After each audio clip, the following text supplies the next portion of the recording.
ఆయన వెదురుగొట్టంలో ఆకాశం ఉన్నట్ట. ఆకాశం ఎక్కడుంది? వెదురుగొట్టంలో. వెదురుగొట్టంలో ఉందా అంటే ఆకాశం అంతటా ఉన్నా వెదురుగొట్టం మనం ఒక కొలతగా తీసుకున్నప్పుడు వెదురుగొట్టంలో ఆకాశం అంటున్నాం.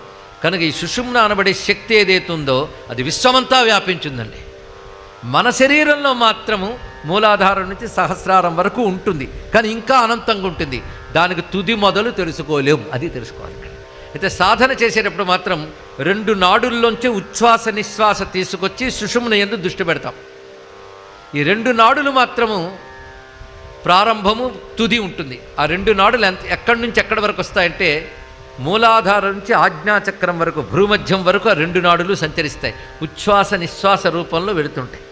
ఆ ఉచ్ఛ్వాస నిశ్వాస రూపంలో వచ్చే రెండు నాడులకి ఇడా పింగళ అంటారు. మధ్యలో ఉన్నది సుషుమ్న, ఇది అసలు శక్తి. అంటే ఇడా పింగళ ద్వారా ప్రాణాయామం మొదలైన సాధనలు చేస్తూ దృష్టిని కేంద్రీకరించి ఆ సుషుమ్న నాడిలో మన యొక్క బుద్ధి చైతన్యాన్ని ప్రవహింపజేస్తాం. ఇదే ధ్యానం అంటే.